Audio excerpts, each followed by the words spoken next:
सवाल क्या बोल रहा है कि कोई एक ऑब्जेक्ट इस सरफेस पे रखा हुआ है, इस सरफेस का न्यू एस का वैल्यू दिया हुआ आपसे, और ये आदमी इस ऑब्जेक्ट को 37 डिग्री एंगल में फोर्स लगा रहा है, ठीक है।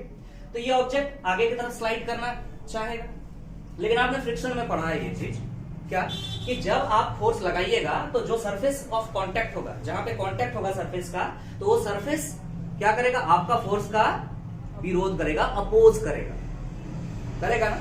इसका मतलब इधर एक फ्रिक्शन डेवलप होगा। सवाल क्या बोल रहा है, ध्यान से देखिए, what should be the minimum value of force, ये जो फोर्स आप लगा रहे हो, मिनिमम आपको कितना फोर्स लगाना है to slide the body in horizontal direction, ताकि ये हॉरिजॉन्टल डायरेक्शन में स्लाइड कर जाए। आपको कितना फोर्स लगाना चाहिए, ये सवाल पूछ रहा है। आप अभी फिलहाल क्या कर रहे हो, पुल कर रहे हो कि पुश कर रहे हो? पुश कर रहे हो। ये दो सवाल अभी हम कराएंगे, ये एक सवाल है, इसके बाद एक और सवाल देखेंगे, उसमें हम क्या करेंगे, पुल करेंगे, और आपको ये फाइनली पता चल जाएगा कि पुल करना आसान है कि पुश करना। Mathematically I am taking an example of that, कि कोई थ्योरी नहीं पढ़ा रहे हैं आपको हम कि पुल करना या पुश करना कौन आसान होता है। आप मैथमेटिकली देखिए ना, कोई दिक्कत नहीं है। क्लियर है? तो सॉल्व करेंगे इसको, देखिए ध्यान से। आप एफबीडी बना लीजिए इसका, फ्री बॉडी डायग्राम। तो हमने ऑब्जेक्ट को ले लिया, ये 5 kg वाला ऑब्जेक्ट है, ठीक है। कांटेक्ट में है तो एक नॉर्मल फोर्स ऊपर की तरफ लगना है, इसका वेट नीचे की तरफ लगेगा, दैट विल बी mg। मास दिया हुआ है 5, g को हम कंसीडर कर ले रहे हैं 10, एक्चुअली में कितना होता है 9.8 मीटर पर सेकेंड स्क्वायर, हम 10 कंसीडर कर ले रहे हैं अभी फिलहाल, ठीक है। इधर से फोर्स लगा रहे, सीधा फोर्स नहीं है, एंगल बना के हॉरिजॉन्टल डायरेक्शन से कितना एंगल ना 37 डिग्री एंगल बना के हमने फोर्स लगाया है। क्लियर है? तो इस फोर्स को हम रिजॉल्व करेंगे कि हॉरिजॉन्टल डायरेक्शन में कितना फोर्स है, तो इधर कितना फोर्स हो जाएगा बाबू, F cos 37 डिग्री। क्लियर है? जिधर थीटा उधर cos थीटा, और उसके परपेंडिकुलर डायरेक्शन में क्या हो जाएगा, F sin theta, that is 37 degree. Clear है? क्लियर है? समझ में आ गया है? ठीक। अब हमने रिजॉल्व कर लिया ये फोर्स। अच्छा, ऑब्जेक्ट को हमको किधर मोशन करना है, उधर आगे, मतलब एक्सेलरेशन किधर होना चाहिए, इधर होना चाहिए एक्सेलरेशन। सवाल में पूछा कहीं एक्सेलरेशन वगैरह नहीं, कोई बात नहीं, हमको फील हो रहा है ना ये कि अगर हम इसको आगे धकेलेंगे तो आगे की तरफ जाएगा ना, क्या मिट्टी खोद के नीचे की तरफ चला जाएगा, नहीं ना, ये जमीन है भाई, सरफेस है, नीचे तो नहीं जाएगा, स्लाइड करेगा, आगे जाएगा, ठीक है। तो कितना फोर्स लगाना है, मिनिमम कितना फोर्स लगाना है कि ये आगे की तरफ स्लाइड कर जाए। क्यों? क्योंकि यहाँ पे आपको पता है फ्रिक्शन लग रहा है, यहाँ पे आपको पता है कि फ्रिक्शन लग रहा है, इधर लग रहा है फ्रिक्शन, क्योंकि इधर एक्सेलरेशन है तो फ्रिक्शन ऑपोजिट साइड में। क्लियर है? यहां तक समझ में आ गया है? कोई दिक्कत नहीं है। स्टेप बाय स्टेप सॉल्व करेंगे। हमने स्टेप 1 में आपको सिखाया है क्या करना है। स्टेप 1 देखिए, स्टेप 1 में क्या करना होता है, देखिए ऐसा कोई मोशन हो रहा क्या, नहीं, मोशन कैसा हो रहा है सर, इधर उधर जाएगा, तो मोशन हॉरिजॉन्टली है, वर्टिकली कोई मोशन है नहीं, इसका मतलब वर्टिकल मोशन नहीं है अगर, तो वर्टिकल जितना फोर्सेस है उसको बैलेंस कर दीजिए, balance all forces perpendicular to acceleration. ये तो जानते हैं पहले से, एक्सेलरेशन के डायरेक्शन से जो परपेंडिकुलर डायरेक्शन में जितने फोर्सेस है उसको बैलेंस कीजिए। क्लियर है? देखिए ऊपर की तरफ कौन सा फोर्स दिख रहा है, नॉर्मल फोर्स एन, और कोई फोर्स है ऊपर की तरफ नहीं। अब नीचे की तरफ फोर्स कितना है देख लीजिए, बराबर कर दीजिए। नीचे की तरफ कितना फोर्स है, mg, mg है ना, mg कितना है 5 into 10 50, और कुछ है प्लस, देखिए नीचे की तरफ एक और force F sin 37, F sin 37। अब बात आता है sin 37 क्या है, cos 37 क्या है। तो आपको एक ट्राइंगल पढ़ाया हुआ है, आप जानते हो इस ट्राइंगल को, पहचानते हो मैजिक ट्राइंगल, ठीक है। यहाँ पे हम अगर 37 डिग्री ले ले, इसके सामने वाला साइड क्या हो जाएगा 3, इसके सामने 44 और ये वाला हो जाएगा 5, तो आप यहां से साइन 37 डिग्री निकाल लीजिए। साइन थीटा इक्वल टू क्या होता है p/h, तो 3/5 हो जाएगा, और cos 37 का भी यूज होगा बाद में जाकर के, इसको यही निकाल लीजिए, क्या हो जाएगा b/h, तो 4/5। तो ये हम यहाँ पे लिख के रख लिए, ठीक, यूज कर लेंगे हम बाद में। तो n इक्वल टू क्या हो जा रहा है 50 plus f into sine 37, sine 37 कितना है 3/5, तो इसको ऐसे लिख सकते हैं 3f/5। कोई दिक्कत, कोई प्रॉब्लम नहीं। तो नॉर्मल फोर्स हमने निकाल के रख लिया। अब आगे चलते हैं स्टेप 2 में। स्टेप 2 हमारा क्या था? लिमिटिंग फ्रिक्शन निकालना। क्या निकालना? Limiting friction. लिमिटिंग फ्रिक्शन का मतलब क्या होता है? मैक्सिमम फ्रिक्शन निकालना कि ये सरफेस मैक्सिमम कितना फ्रिक्शन लगा सकता है, इस सरफेस का औकात कि सरफेस किसी ऑब्जेक्ट को चलने कितना नहीं देगा, तो उसे क्या बोलते थे हम लोग? Limiting friction. उसका सिंबल क्या हुआ करता था? F max. क्या होता था इसका formula? Mu s into N, isn't it? तो न्यू एस का वैल्यू क्वेश्चन में दिया हुआ है 0.5, एन का वैल्यू आपने निकाला अभी 50 प्लस 3f बाई 5। क्लियर है? मल्टीप्लाई कर दीजिए, 5 5 25 प्लस ये हो जाएगा आपका 1.5f बाई 5, ये कट जाएगा तो कितना आएगा? 0.3। तो डायरेक्ट लिख देते हैं, यहाँ पे डायरेक्ट लिख दे रहे हैं 0.3f। This is what F max. Clear? अब ये सवाल में ये नहीं बोला है कि आपको फ्रिक्शन निकालना, आपको बोला है कि ऑब्जेक्ट को चलाना है। ध्यान से देखिए, what should be the minimum value of F force to slide the body in horizontal direction. हमको चलाना ही है। अगर हमको चलाना है, अगर हमको ऑब्जेक्ट को आगे लेके जाना है, तो हम जो फोर्स लगाए हैं इस फ्रिक्शन से ज्यादा होना चाहिए कि नहीं होना चाहिए? ज्यादा होना चाहिए, ज्यादा होना चाहिए। तो हम इस क्वेश्चन को मिटा दें। अब क्वेश्चन को मिटा दे रहे हैं, यहां पे सॉल्व कर रहे हैं। इसके बाद ध्यान से देखिएगा, हमको बोला गया है सवाल में कि आपको ये बॉडी को क्या करना है? चलाना है।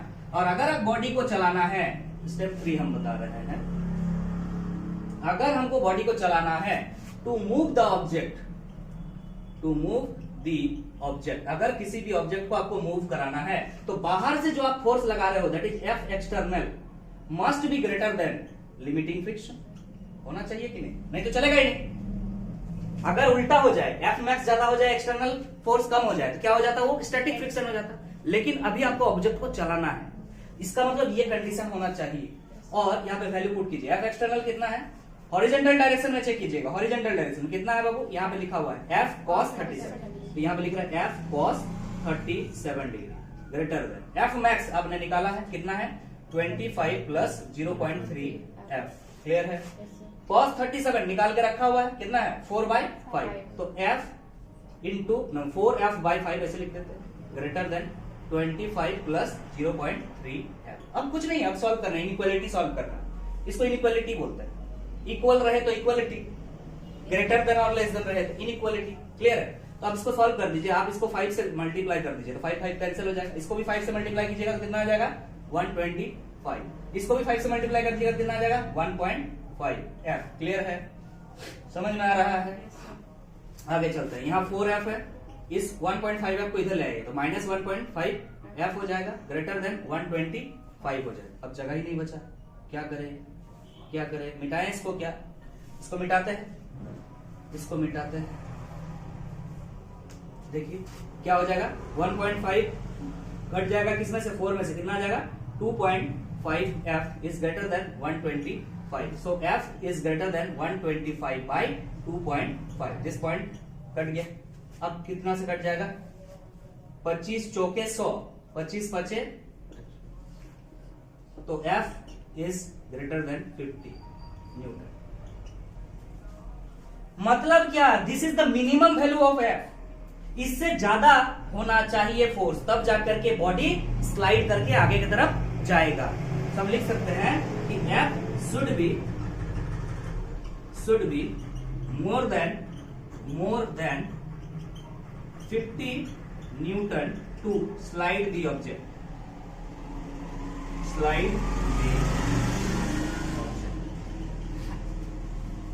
तो ऑब्जेक्ट को आगे लेके जाने के लिए कितना फोर्स चाहिए? 15 न्यूटन से ज्यादा, मिनिमम 50 तो चाहिए। क्लियर है ना? तो जब भी ग्रेटर देन लिखा हुआ रहे ना, वो मिनिमम वैल्यू निकलता है। अगर लेस देन आता तो मैक्सिमम वैल्यू आता है। क्लियर है? तो F must be greater than 50 Newton. 50 Newton आप अगर लगाएंगे मिनिमम, उससे ज्यादा लगा सकते हैं, लेकिन अगर 50 न्यूटन लगाएंगे तो वो ऑब्जेक्ट स्लाइड कर जाएगा। अगर उससे कम लगाते हैं तो ऑब्जेक्ट स्लाइड नहीं करेगा। क्लियर है? अब नेक्स्ट जो सवाल हम लेंगे ना, वो पुल वाला लेंगे। ये पुश वाला लिए, पुश कर रहे हैं जब हम किसी ऑब्जेक्ट को, तो कितना हमको लगाना पड़ रहा है फोर्स? 50 न्यूटन। अब यही सवाल को थोड़ा सा हम चेंज करेंगे और बोलेंगे कि अगर पुल करेंगे तो कितना लगेगा। क्लियर है?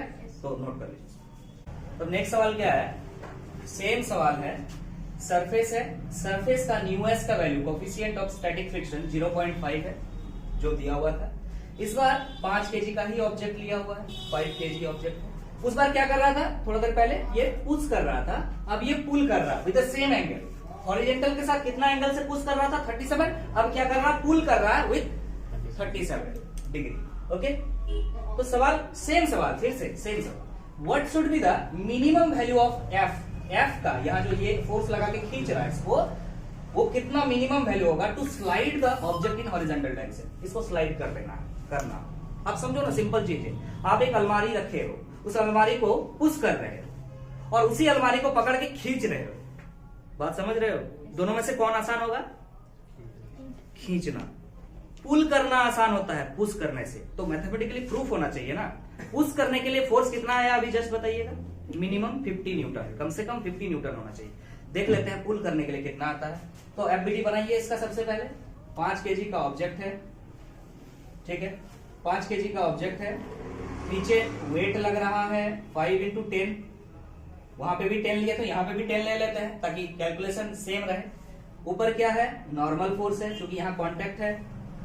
यहाँ पे आपको दिख रहा है कि इधर फोर्स लग रहा है, ध्यान से इसको पकड़ के इधर खींच रहे हैं, दिस इज द फोर्स। और हॉरिजॉन्टल के साथ कितना एंगल बनाया हुआ है, 37 डिग्री। सो इस डायरेक्शन में इस फोर्स का कंपोनेंट क्या हो जाएगा, एफ cos 37 डिग्री। क्लियर है? और ऊपर की तरफ कंपोनेंट क्या हो जाएगा, एफ sin 37 डिग्री। क्लियर है? अच्छा, cos 37 और sin 37 अभी लास्ट क्वेश्चन में देखे थे, हम लिख देते हैं कि sin 37 डिग्री और cos 37 डिग्री कितना था बताइएगा। sin 37 डिग्री कितना था, 3/5, और ये कितना था, 4/5। ये डाटा हम फिर से यूज करेंगे जब जरूरत होगा। क्लियर है? तो स्टेप 1 में हम क्या किए थे, देखिए ऑब्जेक्ट इधर मोशन करेगा, ऑब्जेक्ट मोशन करेगा इधर, क्योंकि इधर खींचा जा रहा है। इसका मतलब ये वर्टिकल डायरेक्शन में कोई मोशन नहीं है। अगर वर्टिकल डायरेक्शन में कोई मोशन नहीं है तो हम उन फोर्सेस को बैलेंस कर सकते हैं, है ना। तो स्टेप 1 में वही काम कर रहे हैं। Step 1, balancing all forces perpendicular to A.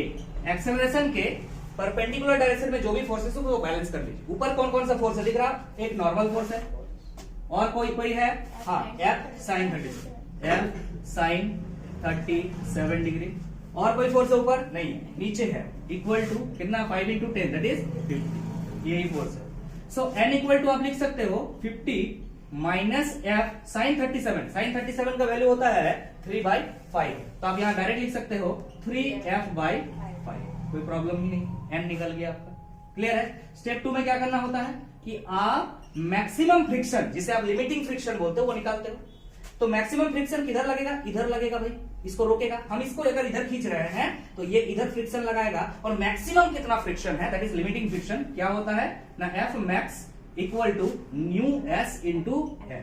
Question में न्यू एस का वैल्यू दिया हुआ है 0.5, एन आपने निकाला है 50 माइनस 3f/5। सॉल्व कर लीजिए, कितना हो जाएगा, 25 माइनस 1.5, यही आ रहा है ना, 15 डिवाइड बाय 5, 0.3, सॉरी क्या आ जाएगा, 0.3f। क्लियर है? ये क्या निकला आपका, एफ मैक्स। अब सवाल क्या बोल रहा है, आपको स्लाइड कराना है कि नहीं कराना है? कराना है।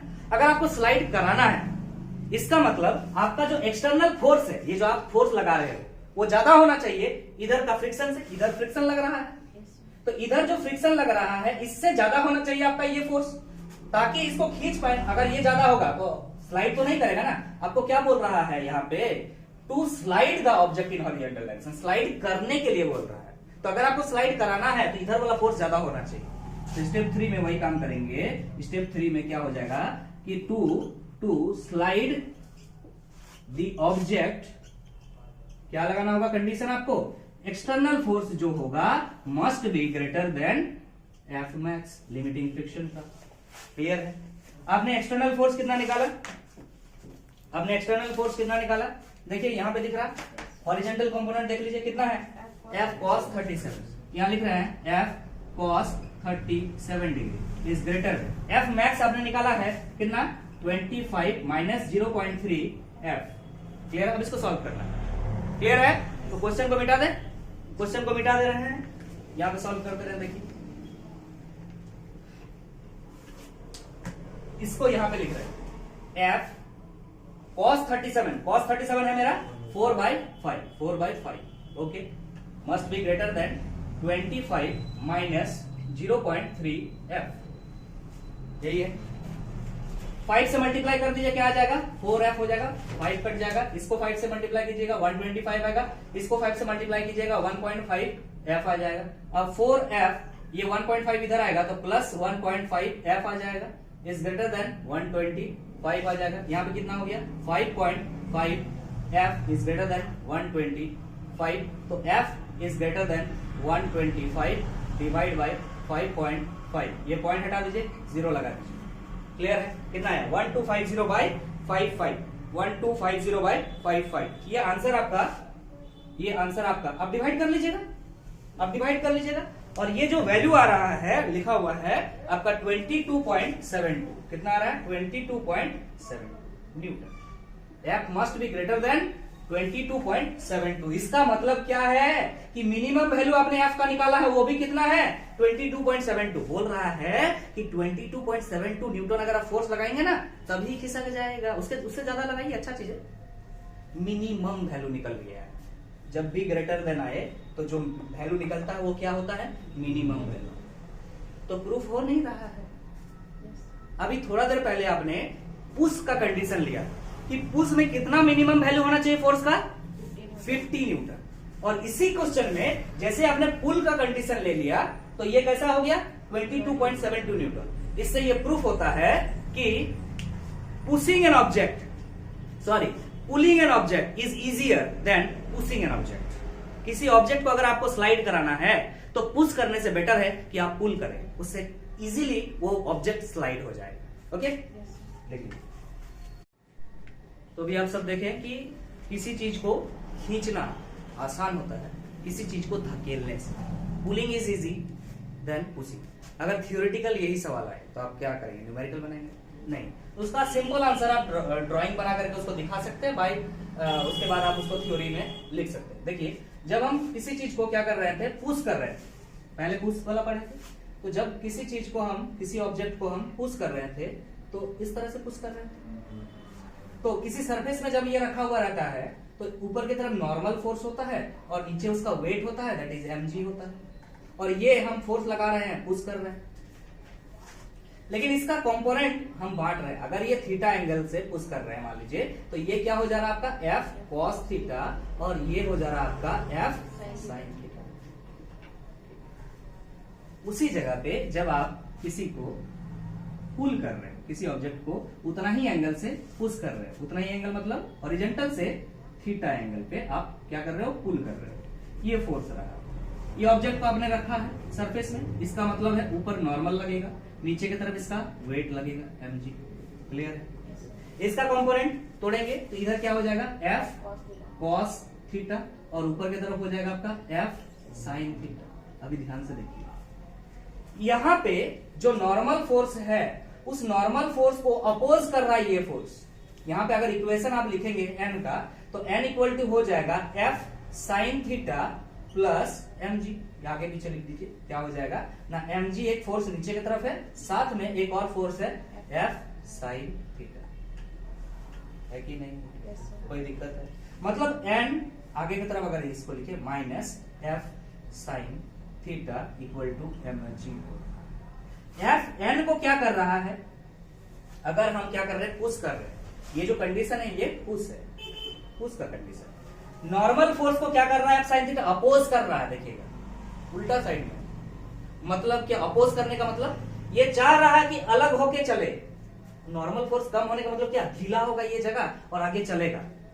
और अगर नॉर्मल फोर्स कम हो जाए बोले तो नीचे फोर्स अगर ज्यादा हो जाएगी दबा के रखेगा ना, ये अगर दबा के रखेगा तो कोई चीज को आगे बढ़ने नहीं देगा। तो देखिए यहाँ पे ध्यान दीजिए नीचे की तरफ f sin थीटा भी है और mg है, तो दबा के रखेगा कैसे आगे जाएगा? बात समझ लो। तो यहाँ नॉर्मल फोर्स का अपोज कर रहा है, अपोज कर रहा है f sin theta. f sin theta opposing F sine theta opposing normal force. यहां पे किसमें, पुश में। पुल में क्या हो रहा है, जब आप पुल कर रहे हो तो ध्यान दीजिएगा इक्वेशन जब हम लिख रहे हैं नॉर्मल फोर्स ऊपर की तरफ है, एक और फोर्स ऊपर है, कौन सा, एफ साइन थीटा, और नीचे क्या है, mg। तो ध्यान दीजिएगा यहां एफ साइन थीटा एन का सपोर्ट कर रहा है कि अपोज कर रहा है, सपोर्ट कर रहा, प्लस में है दिख रहा है। तो जब सपोर्ट कर रहा है मतलब ऊपर फोर्स ज्यादा है नीचे कम है, तो ये हल्का से यहां पे चिपका रहेगा, आराम से आगे खिसक सकता है। वही चीज कर रहे हैं कि F sine theta is supporting normal force. बस इतना ही आंसर करना है आपको थियोरेटिकली लैंग्वेज में लिखेंगे। In case of push F sine theta the component of sine theta या फिर the component of force is opposing normal force, but in case of pull component of force is supporting normal force, therefore pulling is easier than pushing, है ना object. Clear है, इस तरह से theoretically आप लिख सकते हो, कोई दिक्कत है, ठीक, लिखिए।